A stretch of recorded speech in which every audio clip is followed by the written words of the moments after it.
पावत पुढची बातमी. वाढत्या महागाईनं सर्वसामान्य नागरिकांच्या घर खर्चाचं गणित पुरतं बिघडलेलं आहे.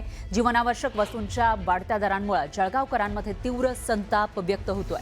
साखर, खाद्यतेल, तांदूळ यासह दैनंदिन वापरातील अनेक वस्तूंच्या किमती वाढल्यात. त्यामुळे विशेषतः गृहिणींचं महिन्याचं बजेट अक्षरशः कोलमडलंय. जळगावच्या बाजारपेठेमध्ये सध्या जीवनावश्यक वस्तूंच्या वाढलेल्या दरांची चर्चा जोरात सुरू आहे. साखरेचा दर तब्बल 80 रुपये किलोपर्यंत पोहोचलेला आहे. त्यामुळे साखरेचा गोडवा कमी झाल्याची भावना गृहिणी व्यक्त करतायत. आधीच घर खर्च भागवताना तारेवरची कसरत करावी लागत असताना आता किराणा मालाच्या वाढत्या किमतींमुळे अतिरिक्त आर्थिक भार सहन करावा लागत असल्याचं नागरिकांचं म्हणणं आहे. मिडल क्लास लोकांचं म्हणणं आहे.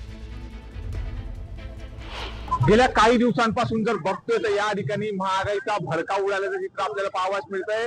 मी आता जळगावच्या मुख्य बाजारपेठ या ठिकाणी आहे आणि याच बाजारपेठेतून जळगाव जिल्ह्यातील संपूर्ण जे नागरिक आहे, ग्राहक आहे, ते या ठिकाणी खरेदीसाठी मोठी गर्दी करत असतात.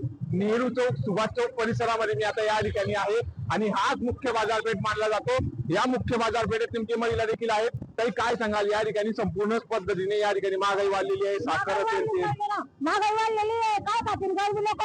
पाऊस येत नाही आणि एवढी महागाई वाढली, दुकानावर जायला पण विचार लागतं. काही काही सुट्टा नाही ती. एवढे लोक येतात, पाणी तर करावंच लागते ना. करावं लागतं का नाही करावं लागते? हा, साखरेचे भाव वाढले, साखरीचे भाव वाढले, तेलाचे भाव वाढले आहे.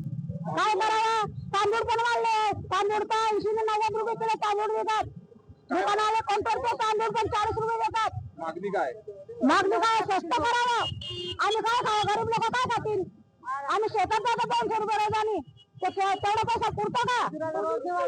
हा, मजुरीने वाढायला जात. आणि शेतकऱ्याची आत्महत्या, शेतकऱ्याची आत्महत्या, गरीबाची कोणी आत्महत्या दावत नाही हो. किती वाढवलं काही ना, भरपूर महाग केलं.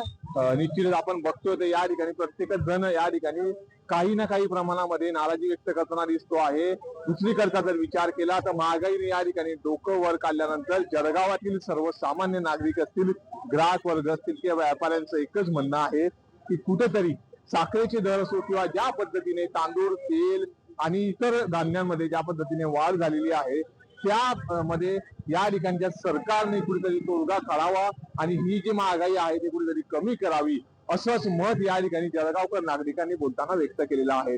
मात्र येणाऱ्या काळात सरकारच्या वतीने कशा पद्धतीने यावर तोडगा काढला जातो हे देखील पाहणं आता तितकंच महत्वाचं असणार आहे. नितीन नांदुरकर, न्यूज 18 मराठी, जळगाव.